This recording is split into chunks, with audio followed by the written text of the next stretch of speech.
खलनायक, एक प्रेमकथा. लेखक प्रिया उंबरकर. वाचक स्वर सिद्धी गायकर.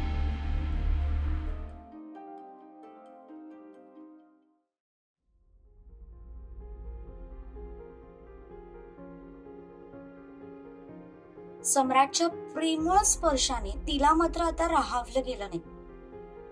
तिने कसलाही विचार न करता त्याला मिठी मारली.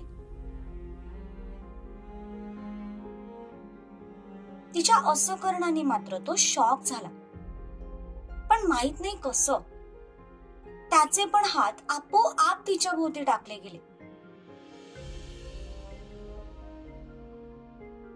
त्याने तिला गच्च मिठी मारली, पण हा नजारा बघताच पाठीमागे उभ्या असलेल्या सम्राटच्या घरच्यांनी मात्र आश्चर्याने एकमेकांकडे बघायला सुरुवात केली. रवी आणि तेजाचे डोळे सुद्धा उघडेच्या उघडे राहिले. ज्या दोघांनी त्यांना आजपर्यंत फक्त भांडताना पाहिलं होतं, तेच दोघे आज एकमेकांच्या मिठीत विसावले होते. ए रव्या, तू पण तेच बघतोयस का जे मी बघतोय?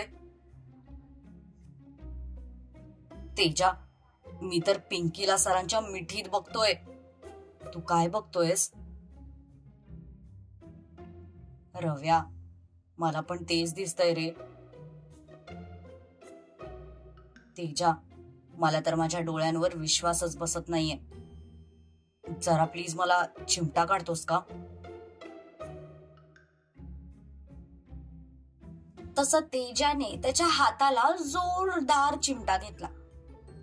चिमटा बसताच रवी कळवळून ओरडला आणि त्याच्या ओरडण्याने सम्राट भानावर आला.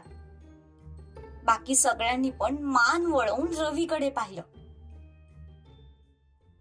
सगळे इथेच आहेत हे लक्षात येता सम्राटने तिला सोडलं आणि उशी थोडी वरती सरकवली, जेणेकरून तिला मागे टेकून बसता येईल.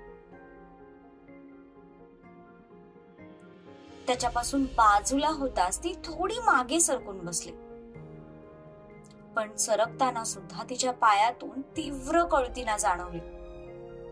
तसे तिने डोळे गच्च मिटले, कारण ती वेदना तिला सहन होत नव्हती. काय झालं? खूप दुखतंय का?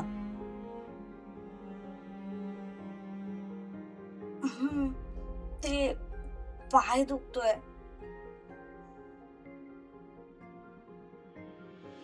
गोळी लागली पायाला, त्यामुळे काही दिवस त्रास होईलच. तिने त्याच्यावरची नजर बाजूला करून समोर पाहिलं, तर तिच्या समोर आता नर्स पकडून टोटल 6 माणसं उभी होती. त्यातल्या रवी आणि तेजाला तर ती ओळखतच होती, पण बाकी लोक कोण आहेत ते तिला माहित नव्हतं. तशी ती प्रश्नार्थक नजरेने त्यांच्याकडे बघू लागली. कशी आहेस पोरी? बरं वाटतंय का आता? तसं तिने सम्राटकडे गोंधळून पाहिलं. तिला ते कोण आहेत तेच माहित नव्हतं. हे माझे वडील आहेत, दिग्विजय खानविलकर. ती माझी आत्या आणि ही आज्ञा.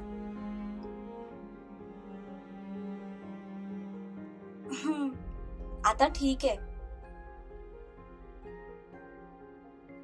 ओळख नसल्यामुळे तिला थोडं अनकम्फर्टेबल वाटत होतं.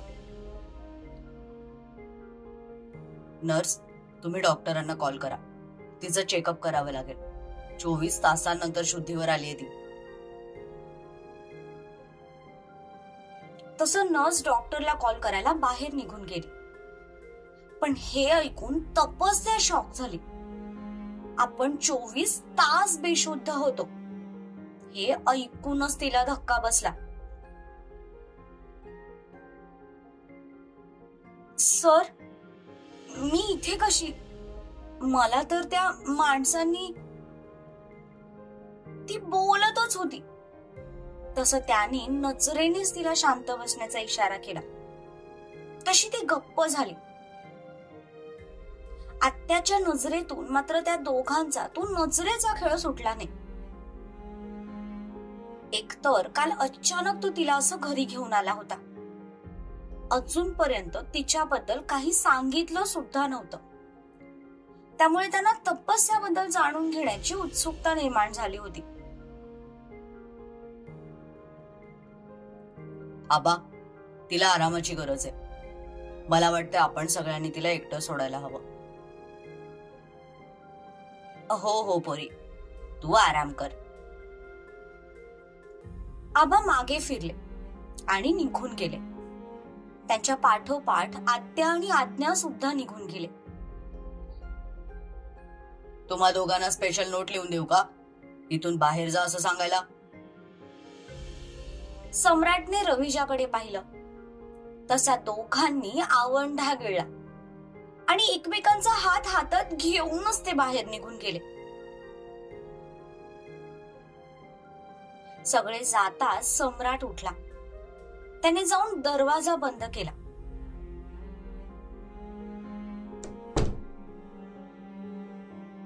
आणि तो पुन्हा तिच्याजवळ येऊन बसला. ती अजूनही गोंधळलेल्या नजरेने त्याच्याकडे बघत होती. त्याचं वागणं तिला खरं तर थोडं वेगळं वाटत होतं. सर, आता तरी तुम्ही माझ्या प्रश्नांची उत्तर देणार आहात की नाही? कोण होती ती माणसं आणि माझ्या मागे का लागली होती? आणि मेन म्हणजे तुम्ही मला कसं सोडवलंत? हेमामुळे वाचलीस तू, नाहीतर तुझं काही खरं नव्हतं. त्याच्या नजरेतलं गिल्ट ती साफ बघू शकत होती. हेमामुळे? पण तिने मला कसं वाचवलं? ती लोक खूप डेंजर होते. त्यांच्या हातात चाकू आणि बंदुका होत्या. नेहमीप्रमाणे ती संध्याकाळी कामासाठी आली होती. तेव्हा तिने पाहिलं की बाहेर सिक्युरिटी गार्ड रक्ताच्या थारोळ्यात पडलेत. तिने घाबरून मला कॉल केला, पण माझा फोन सायलेंटवर होता. तेव्हा मी बघितलं नाही. पण तिच्याकडे रवीचा नंबर होता. तेव्हा तिने हे सगळं कॉल करून रवीला सांगितलं. रवीने चालू मीटिंग मध्ये येऊन मला सांगितलं. मी कितीही प्रयत्न केला तरी अर्जंट तुझ्यापर्यंत पोहोचू शकत नव्हतो.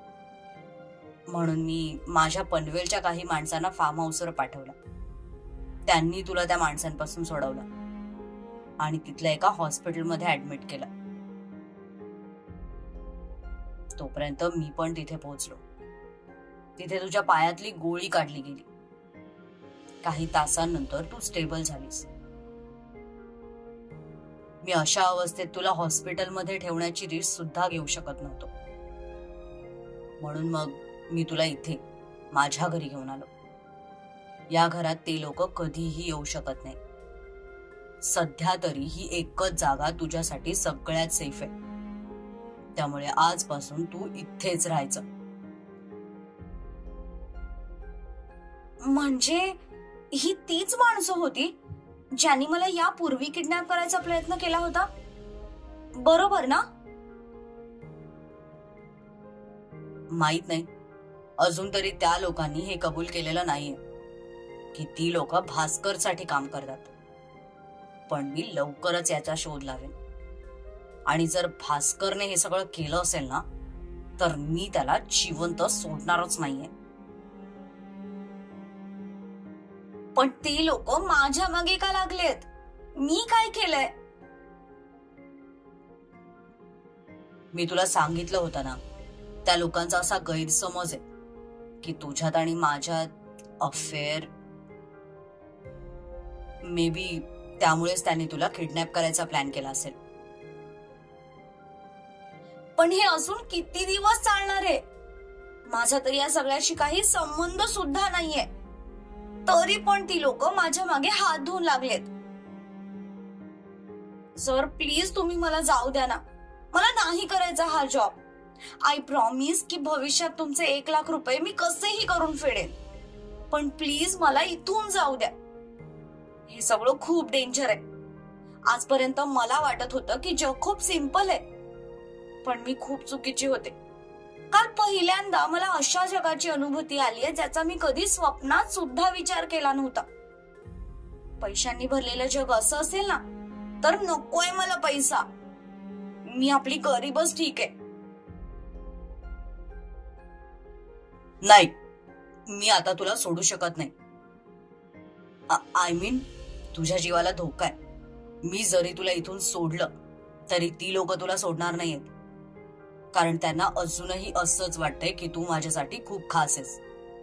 त्यामुळे जोपर्यंत त्यांचा हा गैरसमज दूर होत नाही तोपर्यंत ते लोक तुला त्रास देतच राहणार. पण म्हणून मी असं जीव मुठीत धरून जगायचं का? नाही जगू शकत मी अशी लाईफ. मला स्वच्छंदी जगायला आवडतं, मोकळ्या हवेत श्वास घ्यायला आवडतं. नकोय मला हा सोन्याचा पिंजरा. असं जगण्यापेक्षा उलट मेलेलं बरं. तपस्या. तिचं शेवटचं वाक्य ऐकून तो खूप जोरात ओरडला. ती दचकली. तिच्या तोंडून मरणाची भाषा त्याला सहनच झाली नव्हती. त्याच्या ओरडण्याने तिला पुन्हा रडू कोसळलं. ती हुंदके देत रडू लागली. तिला रडताना बघून तो शांत झाला. त्याने कपाळावर 2 बोटं घासली. तिच्याकडे पाहिलं तर ती अगदी लहान मुलीसारखं मुसमुसून रडत होती. तिचं ते छोटंसं नाक रडून लाल भडक झालं होतं. त्याचं लक्ष तिच्या गालाकडे गेलं. अजूनही त्या गालावर काळे निशाण दिसत होते. नंतर त्याने सगळे सीसीटीव्ही चेक केले होते. तिच्यासोबत जे काही घडलं ते सगळं तिथल्या कॅमेराज मध्ये रेकॉर्ड झालं होतं. ते बघून तो भयानक संतापला होता. त्या चकमकीत सम्राटच्या माणसांनी त्यांची बरीच माणसे मारली होती, पण दोघांना मात्र सम्राटने अजूनपर्यंत जिवंत ठेवलं होतं. ते कोणाच्या सांगण्यावरून तपस्याला किडनॅप करायला आले होते ते त्याला जाणून घ्यायचं होतं. आणि त्यानंतर तो त्या दोघांना अशी काही शिक्षा देणार होता ज्याचा त्यांनी स्वप्नातही विचार केला नसेल. आणि ही तीच दोघं होती ज्यांनी तपस्याला मारलं होतं. तिच्यावर हात उचलण्याची त्यांना खूप मोठी किंमत मोजावी लागणार होती.